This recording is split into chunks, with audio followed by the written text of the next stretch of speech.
Bonjour, je m'appelle Aminata Thior, je suis sénégalaise, je suis ingénieure télécom sortie de l'INSA de Lyon. J'ai exercé pendant 6 ans dans un cabinet de conseil, puis j'ai décidé de me reconvertir dans le journalisme, ma passion première. En 2017, j'ai lancé Cetalma, une plateforme spécialisée dans le domaine de la beauté et des cosmétiques en Afrique francophone. Chez Cetalma, il y a la partie média dont le but est de démocratiser et valoriser le secteur de la beauté et des cosmétiques en Afrique. Il y a la partie agence digitale où on est spécialisé dans la création de contenu premium pour les entreprises qui sont dans le secteur de la beauté, mais aussi pour d'autres entreprises qui sont dans d'autres secteurs.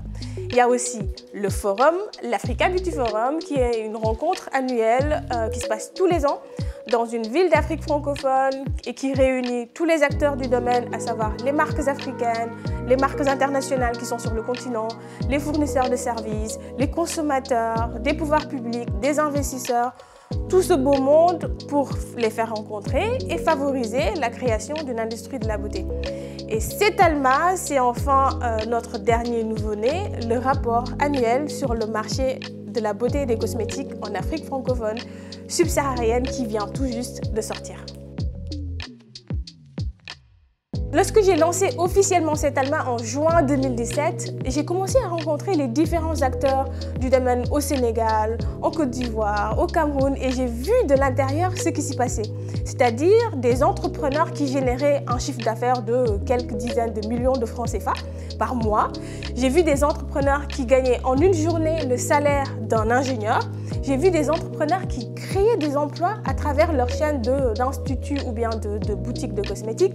Et je me disais, waouh, tout ce potentiel dans ce secteur et j'avais l'impression que les gens ne mesuraient pas l'impact, le potentiel qu'il y avait dans ce secteur. Je me suis dit qu'il fallait un rapport qui documente rigoureusement et sérieusement tout ce potentiel.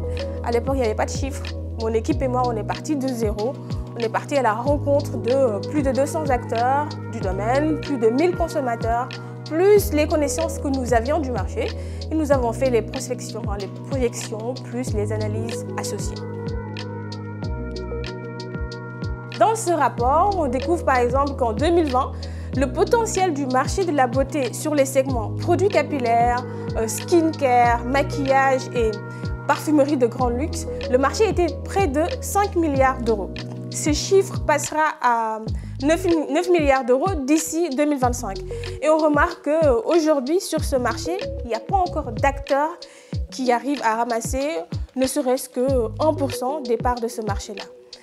En plus des chiffres sur les différents segments beauté et dans différents pays, vous trouverez dans ce rapport un focus sur chacun des acteurs du domaine, à savoir les marques africaines, les marques internationales, les parapharmacies, les maquilleurs pro, les sites e-commerce, les influenceuses, enfin bref, tout ce beau monde qui compose ce marché. Vous y trouverez des informations sur les habitudes de consommation selon les couches sociales, vous y trouverez des analyses sur, par exemple, comment la notion de classe moyenne éclipse certains types de profils de consommatrices. Par exemple, on peut avoir une femme sénégalaise ou une femme ivoirienne qui tient un commerce informel qui lui permet de se payer tous les 3 mois une perruque à 300 € ou bien des produits de beauté souvent de mauvaise qualité à 230 € tous les 2 mois. Ce type de femmes-là, elles ne sont pas aujourd'hui visées par les marques de cosmétiques qui proposent des produits de qualité sur ce marché. C'est un exemple. Et dans ce rapport, vous trouverez également les besoins des consommatrices de ce marché-là. Vous trouverez une liste assez détaillée des opportunités qui existent dans ce marché-là, des opportunités créatrices d'emplois. Par exemple, les niches luxe et les niches hommes ne sont pas aujourd'hui assez exploitées sur ce marché de la beauté en Afrique. En termes de formation, c'est pareil, tout ce qui est chimiste, tout ce qui est conseiller en beauté ou tout ce qui est spécialiste de la peau, enfin plutôt des cheveux afro, c'est des formations presque inexistantes, donc des opportunités à saisir. En bref, ce rapport fait un panorama de tout ce qui existe dans ce secteur de la beauté et des cosmétiques en Afrique francophone. Et l'équipe et moi, on en est juste super fiers. Alors, ce rapport vise les entreprises qui sont déjà dans le secteur de la beauté et qui veulent se développer.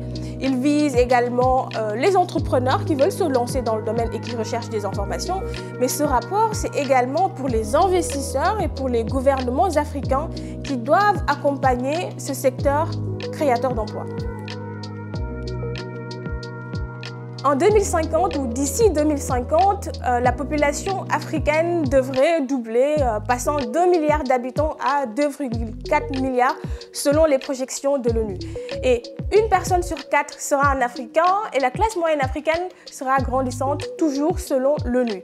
De ces chiffres et dans ce secteur de la beauté, cela veut dire que la demande en services beauté et en produits de beauté va augmenter et que les entreprises qui sont dans ce secteur-là devront répondre à ces services-là et aussi proposer des produits qui répondent au type de peau et de cheveux des Africains. Le défi de cet ALMA, c'est de maintenir la sortie de ce rapport tous les ans afin de documenter l'évolution du marché et l'évolution de ce secteur-là. Si vous êtes arrivé jusqu'à la fin de cette vidéo, c'est que vous devez aller absolument le télécharger. Ce rapport, c'est un outil de décision pour tous les profils que j'ai cités tout à l'heure.